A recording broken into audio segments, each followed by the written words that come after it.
Buenas noches, bienvenidos a Sala de Prensa de Noticias Caracol en Vivo. El mundo cuenta las horas para dar inicio a uno de los eventos más importantes a nivel religioso y es el cónclave que va a escoger al Papa número 267 de la Iglesia Católica. Después de todo lo que fueron las pompas fúnebres por la muerte del Papa Francisco, en estos momentos el Colegio Cardenalicio ya reunido en la Ciudad del Vaticano, 133 en total de 71 naciones diferentes, pues ya han estado en reuniones previas para poder tener acercamientos, conocerse, y no solamente esto, como dicen ellos, también tener un acercamiento a lo que ha necesitado la Iglesia Católica después de un Papa reformista, un Papa progresista como lo fue Francisco. En estos momentos saludamos a nuestra analista internacional, María Teresa Aya, y a Juan Mesa Zuleta. Él es ex embajador de Italia y él precisamente estuvo viviendo muy de cerca el cónclave que en el año 2013 eligió al Papa Francisco. Bienvenidos a Sala de Prensa. Buenas tardes. Mucho gusto, Manuel. Gracias por la invitación.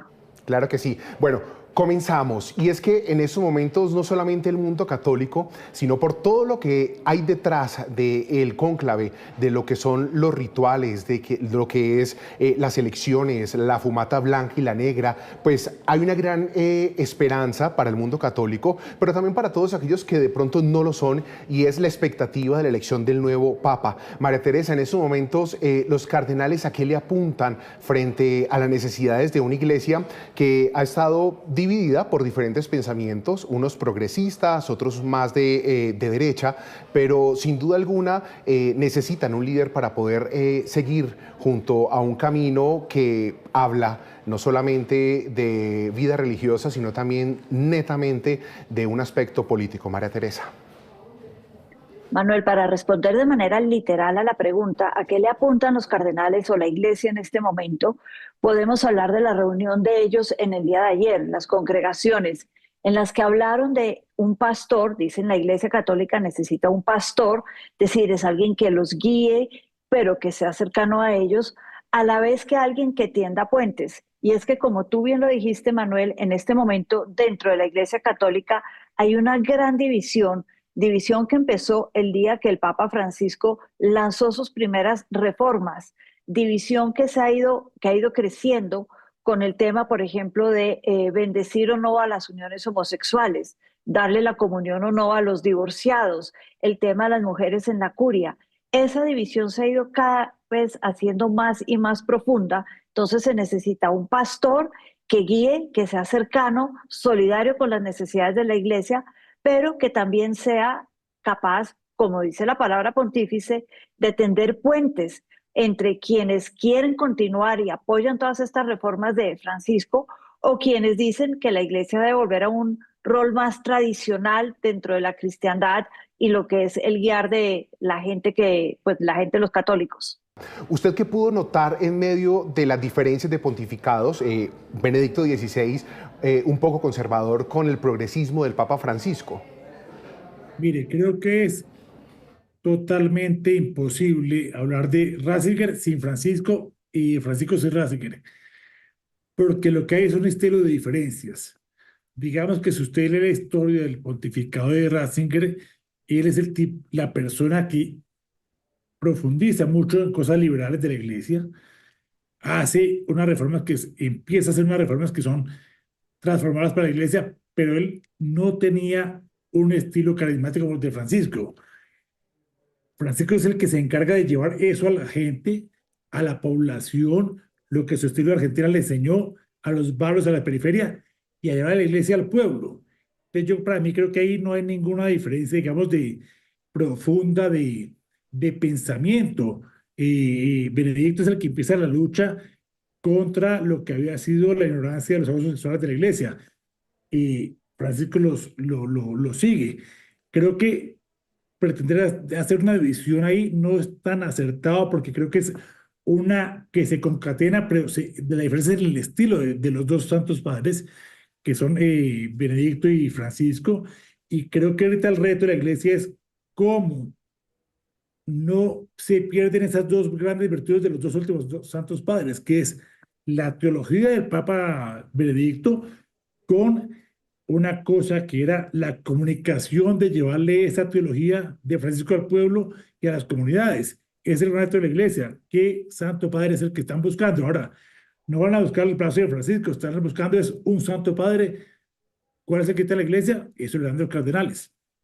Exactamente lo que está diciendo Juan. La iglesia ha sido muy enfática en esto. No es la sucesión de Francisco, no es la sucesión del Papa Francisco, sino que es la sucesión precisamente de Pedro, ese primer papa que estableció la iglesia católica, que ha tenido un legado de 266 papas hasta ahora y que pues es la gran tarea de los cardenales, escoger a partir de mañana quien asumirá las riendas de la iglesia católica. Pero ¿qué es lo que está pasando en Roma? ¿Qué es lo que está pasando en el Vaticano? ¿Cómo se alista la Iglesia Católica y el mundo para recibir el nombramiento de este nuevo Papa, pero sobre todo para entender todo lo que hay detrás en simbología, en ritos, en algo que tiene una historia no solamente milenaria, sino también cargada en estos momentos de religión, de política, pero también de sociedad? Miremos la siguiente nota.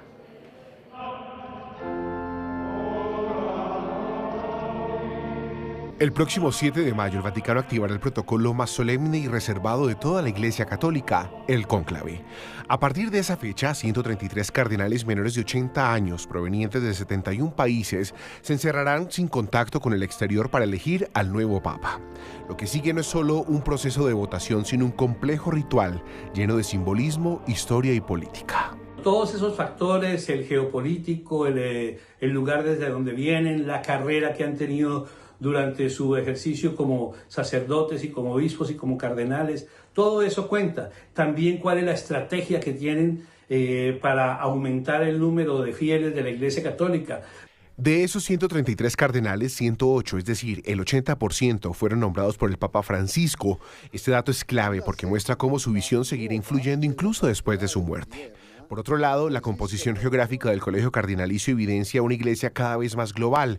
El 37% de los electores son europeos, el 18.5% asiáticos, el 13.9% africanos y otro 13.9% de origen latinoamericano, mientras que el 12.9% viene de Norteamérica. Apenas un 3.7% representa a otras regiones como Oceanía.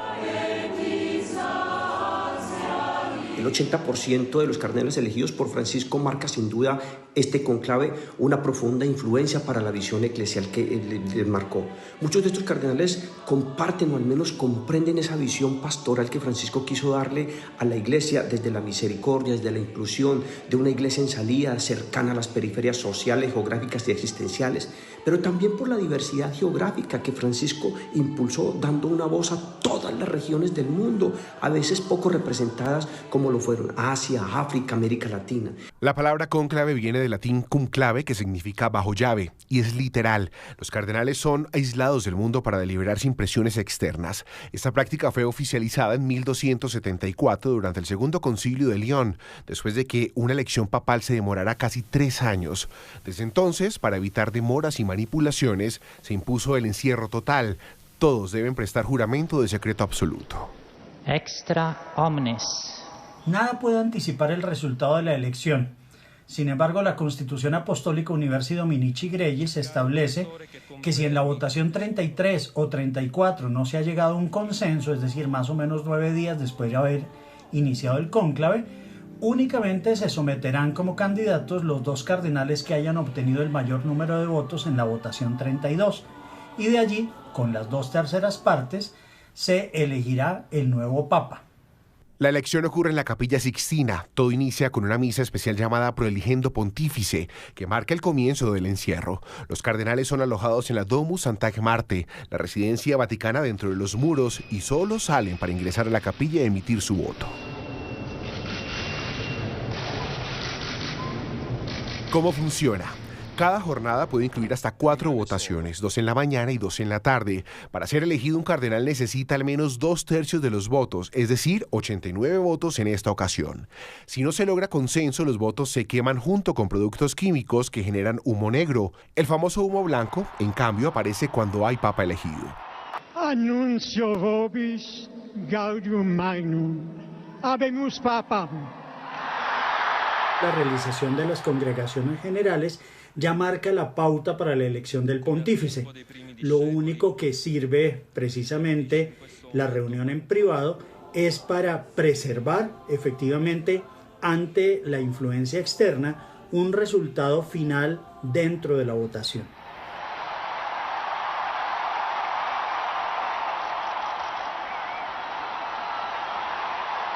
Pero esta elección no solo es un nombramiento, los cardenales decidirán también el rumbo espiritual y político de la Iglesia Católica, si continúan el estilo reformista y progresista que caracterizó al Papa Francisco o si da un giro hacia posturas más tradicionales. María Teresa, estamos hablando sin duda alguna que la Iglesia Católica guarda milenariamente muchos ritos, muchos procesos que, aparte de la mística, también pues, nos interesa y nos llama mucho la atención en un mundo que está globalizado, que se mueve por comunicaciones virtuales y donde de pronto un resultado puede conocerse de forma inmediata. Estamos hablando y hacemos referencia un poco a la historia de que, por ejemplo, la primera fumata, el primer humo se dio en 1903 porque antes de todo este proceso de pronto de la chimenea, de la estufa en la cual se queman las papeletas, en donde están las votaciones, pues se hacía con una campana, porque pues antes no había toda esta mística alrededor de este gran encuentro del cónclave. ¿Por qué la Iglesia Católica sigue guardando todas esas tradiciones que por años pues también siguen enamorando no solamente a los católicos, sino al mundo? Son tradiciones, como bien lo dices, Manuel, milenarias. Ahora, desde 1903 fue la elección de León XIII, precisamente, la muerte de León XIII la que llevó a que se hablara del humo blanco y el humo negro. ¿Por qué? Porque cuando él fue elegido papa, y tuvo uno de los papados más longevos a finales del siglo XIX, resulta que los votos negativos sí los quemaban, y los venían quemando desde hace siglos. Cuando hubo una elección en la que los electores dijeron, no, el Papa nos va a regañar si sabe por qué hemos votado en contra de él en elecciones pasadas, en votaciones pasadas, quememos los votos negativos y para la historia, para el futuro, guardemos lo positivo. Y empezaron desde muchos siglos atrás a quemar los votos donde no había resultado, y para que quedaran bien quemados los quemaban con paja, a veces húmeda, por eso salía el humo grisáceo y negro. Entonces, la práctica de quemar los votos donde no había resultado viene de mucho antes, pero no era para informar que no había papa, simplemente era para deshacerse de la evidencia en caso de que el nuevo papa quisiera saber quiénes habían volteado y cómo habían votado antes de elegirlo papa. En ese sentido, cuando fueron a elegir a León XIII, resulta que sonaron las campanas, que es la manera, como bien lo dices, Manuel, de anunciar que hay un papa nuevo, repican las campanas, pero al mismo tiempo quemaron los votos anteriores, y resulta que cuando quemaron todos esos votos anteriores la gente vio y dijo, ah, no hay papa, porque estaban acostumbrados a que el humo era cuando no había papa. Y cuando León XIII salió a la ventana a saludar a toda la gente, no había nadie, estaba la plaza vacía. Entonces tomaron la decisión a partir de 1903 del siglo XX de que iban a diferenciar el humo para que la gente no se confundiera, negro cuando no, blanco cuando sí. Son muchas las tradiciones, Manuel, como bien lo dices, de la Iglesia, y todas tienen una razón de ser y son milenarias. Juan, estamos hablando de un colegio cardenalicio plural en donde el Papa Francisco nombró a muchos cardenales de diferentes nacionalidades. Estamos hablando de África, de Oceanía, de Europa. ¿Cuál va a ser el reto del próximo pontífice para poder no solamente llevar los lineamientos pastorales de la Iglesia Católica, sino también para poder ser un puente, un mediador en medio de conflictos tan fuertes como el de Ucrania con Rusia y pues en medio de todo lo que significa también la figura del Papa como un mediador? Empieza con lo siguiente, Manuel. Digamos, esta era la elección como si fuera el presidente del Senado, que la gente transa votos. Si usted ve la elección de Francisco, tal vez él no buscó ningún voto. Él estaba sorprendido que la gente lo buscó días antes de decirle, a usted le falta un pulmón. Dijo, hay sospecho que de pronto sí. Otro cardenal dijo en un ascensor, fírmeme esto, ahí sospechó. No fue una elección como la gente considera por la película, que es una transacción de favores y dádivas, no. Yo creo que aquí es una elección mucho más seria, donde, como lo han dicho muchos cardenales, sienten que el Espíritu Santo les llega e inspira a quién va a ser el Santo Padre y qué dirección quiere la Iglesia.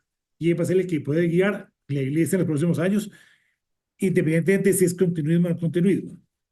Francisco deja un legado importante y creo que aquí la iglesia lo que tiene que decidir es, uno, digamos, qué tipo de papado quiere que se tenga, eh, con influencia internacional muy amplia, con una visión, digamos, de apoyo popular muy grande, o una persona que sea mucho más, digamos, sin ser tan popular, pero que dicte conciencia y su pensamiento hacia el mundo, pero sin ser un líder popular, eso estará en juego, porque si usted mira la iglesia, ha habido papados en que está Pablo VI, que era más, digamos, tranquilo, después llega Juan Pablo II, una persona popular que viajó por todo el mundo, después llega Juan Pablo I, que falleció después, Ratzinger, que era también un teólogo muy importante, que era mucho, digamos, menos, sin ser, siendo el que traza la línea menos popular. Ahora llega Francisco, pero aquí lo que es mucho en juego de cuál es el futuro que se juega el rol de la Iglesia Católica, que el pontificado en lo que viene en el rol del mundo. Y lo que usted está diciendo que es muy cierto, frente a las guerras, frente a los conflictos, cuál es el papel que juega el Vaticano, y esa es la decisión que tiene que tomar el Vaticano, y el nombre va a ser muy importante porque se va a saber de una ese nuevo Santo Padre para dónde va, porque los perfiles están muy identificados. Hay unos que son muchos pastores que vienen de ejercer en las iglesias de países, de pueblos, de comunidades, otros que son más diplomáticos, otros que están mucho más arraigados a otros sistemas. Entonces, digamos, aquí cuando sabemos el nombre, sabrás por dónde va, para dónde va el nuevo pontificado. Hay algo que es una realidad y es que en medio de este proceso del cónclave la Iglesia Católica ha enfrentado unas crisis muy profundas que han mellado no solamente la fe de millones de católicos a nivel mundial, sino que también muchos han decidido apartarse de la Iglesia Católica. Estamos hablando no solamente de problemas de pederastia, de corrupción, sino también cosas que han sido trascendentales y transversales a lo que significa tener poder dentro de la Iglesia Católica. Pero en la historia, por ejemplo, estamos hablando del Papa Pío XII, a mediados de los años 50, pues también le tocó enfrentar sus problemas y sus crisis, por ejemplo, que fue el Papa de las guerras. María Teresa, hoy estamos hablando de una iglesia que no solamente tiene que abrirse para poder tener nuevas personas en temas de evangelización, sino que estamos hablando también de minorías étnicas excluidas históricamente, pueblos en África, comunidad LGBTIQ+. Estamos hablando también de problemas de pederastia muy fuertes, el cual pues el Papa Francisco también fue muy enfático, no solamente en criticar y en señalar, sino también en poder dar su punto de vista frente al tema. ¿Qué le espera a ese próximo pontífice, a ese próximo Papa en retos que han sido tan grandes para la Iglesia Católica, pues para poder seguir llevando las riendas, que deja un cargo tan importante como sentarse en la silla de Pedro? Aquí hay dos cosas, Manuel. La primera, hablemos de las regiones.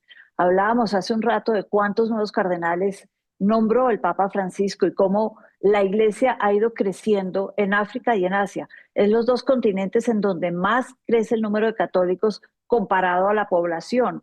Y esto es importante porque Francisco reconoció muy rápidamente, uno, el crecimiento del número de católicos, dos, la competencia de otras iglesias cristianas.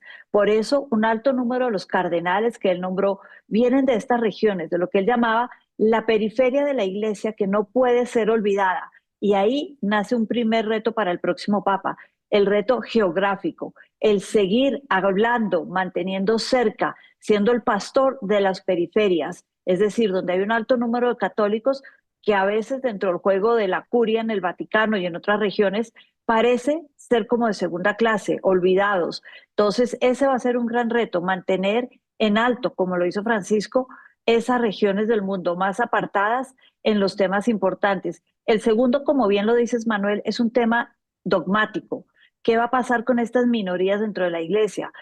Todo el tema de la población homosexual, LGBTIQ+, ¿qué va a pasar con ellos? El tema de las mujeres. Y acá Francisco fue enfático en que las mujeres cada vez más deben tener un rol importante en la curia. Se les permitió, por ejemplo, en el último sínodo votar y dar su opinión. Esto generó ampollas dentro de muchos. Pero es que el mundo, y acá para terminar con este tema, tomo las palabras de uno de los tantos papables que hay en este momento, que es el cardenal Grech de Malta.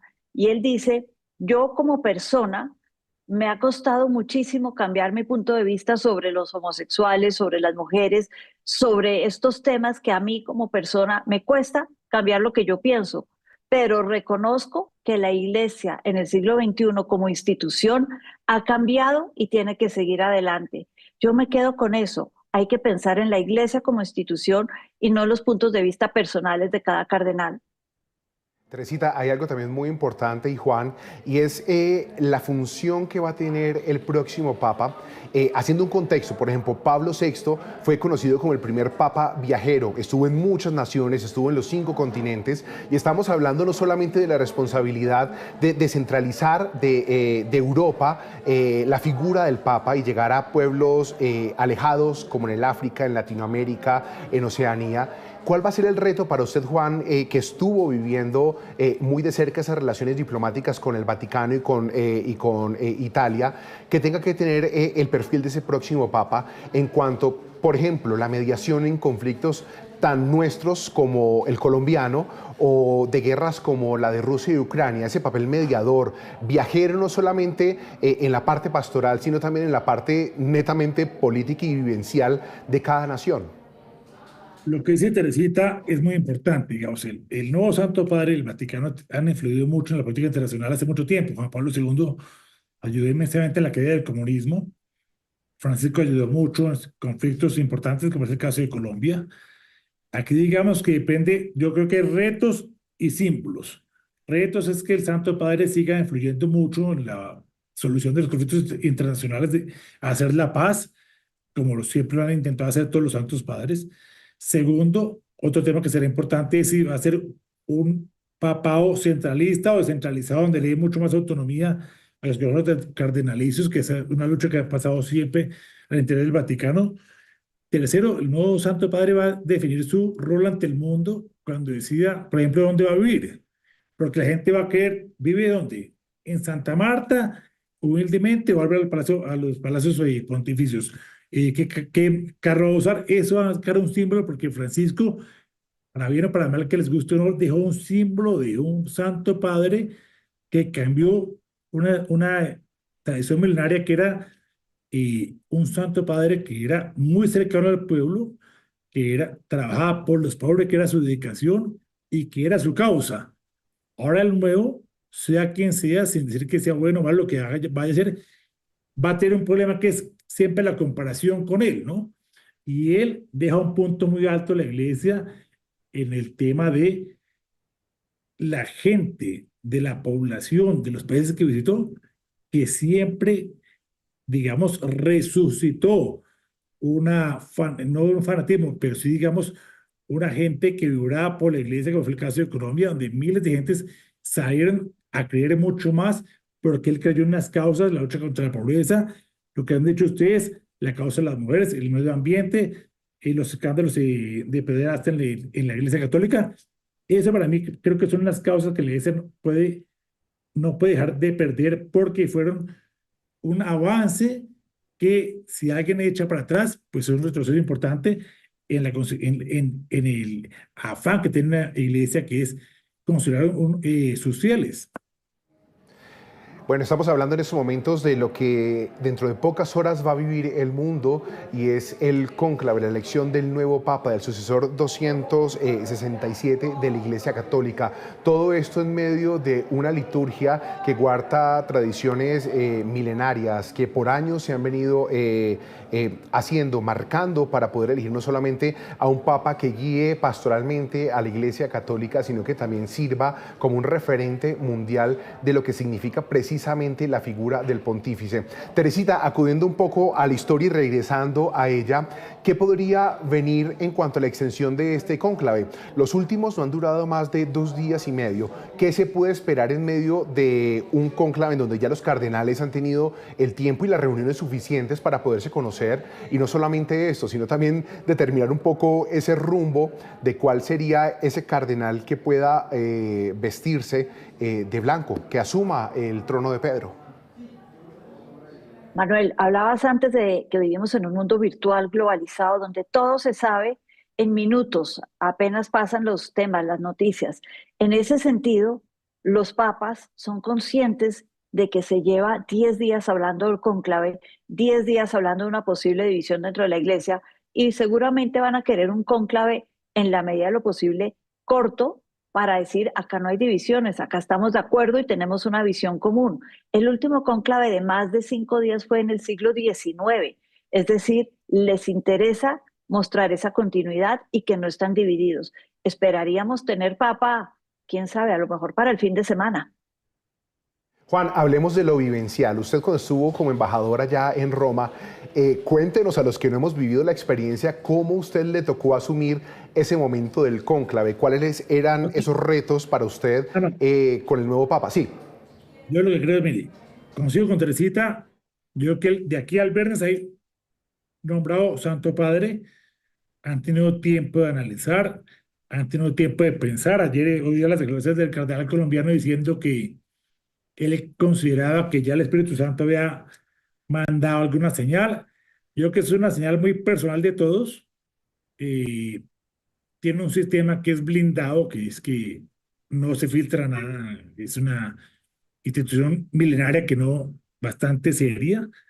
Yo lo que creo es que, digamos, lo mejor para la iglesia es que salga un Santo Padre de unidad, que creo que saldrá, y el sistema está pensado para eso. Creo que los candidatos no son más de 4 los que ahorita están en la definición elaborada, y creo que lo que hay que apostarle, digamos, es a que haya un Santo Padre que consolide la Iglesia Católica, que siga sumando, digamos, el proyecto que viene desde, por eso le digo, desde Juan Pablo II en algunas cosas, Ratzinger, ahora Francisco. Yo creo que los cardenales y la iglesia es una institución milenaria que sabe para dónde va, que espero que, digamos, lo que se ha visto hasta hoy de los cardenales, las gracias que han hecho, podemos ser, digamos, positivos en que aquí no va a haber una ruptura ni nada, sino que va a haber, digamos, algunos cambios, unos matices, pero yo creo que no va a haber mucha sorpresa en lo que va a pasar en el resultado del conclave de aquel viernes. Juan, y ahora mucho más cuando los ojos del mundo están puestos en Ciudad del Vaticano. Hablando un poco de la historia, el Papa León XIII, que estuvo en el trono de Pedro a finales del siglo XIX y principios del XX, fue el primer Papa que fue grabado en video. Ese fue de ahí en adelante, ya con el registro y la creación de las cámaras y el video, fue el primer Papa grabado. Y pues obviamente ya esto no solamente se convirtió en algo que correspondía netamente a la gente que vivía en Roma, en el Vaticano, sino que se empezó a abrir un poco más de lo que es ese misticismo, de lo que se vive ahí pues en el Vaticano, de lo que es un papa, papas cercanos. Después estamos hablando del Papa Pablo VI, el Papa Juan XXIII, el Papa Juan Pablo I, el Papa Pío XII, pero sin duda alguna es un momento muy importante en la historia que estamos viviendo. Seguro para Juan y para Teresita y para mí, ese va a ser nuestro tercer cónclave, va a ser una experiencia en la cual vamos a empezar a notar no solamente anécdotas, sino también a vivir muy de cerca lo que no solamente el pueblo católico, sino que el mundo entero, de diferentes confesiones religiosas y diferentes posturas políticas, pues está muy pendiente en la elección del Papa Francisco. Terminamos en Sala de Prensa de Noticias Caracol en Vivo. Gracias, Juan, gracias, Teresita. Gracias. Y sus conclusiones, por favor, frente a lo que nos espera en este conclave. Muchas gracias. Yo creo que nos espera un cónclave corto que va a seguir marcando un futuro para la iglesia del siglo XXI. Juan. Un cónclave igualmente corto, creo que no habrá rupturas y creo que, digamos, será un reto importante para el Santo Padre mantener la euforia de la iglesia que deja Francisco viva. Muchas gracias a ustedes por acompañarnos en Sala de Prensa de Noticias Caracol en Vivo y gracias a ustedes los usuarios que nos acompañaron en ese espacio hablando del conclave. Los invitamos para que se den conectados con nuestra programación, pero también con todo lo que va a ser el especial de transmisión en Noticias Caracol con nuestro director Juan Roberto Vargas y Margarita Rojas desde el Vaticano, que por supuesto también tendremos aquí en Noticias Caracol en Vivo. Feliz noche para todos.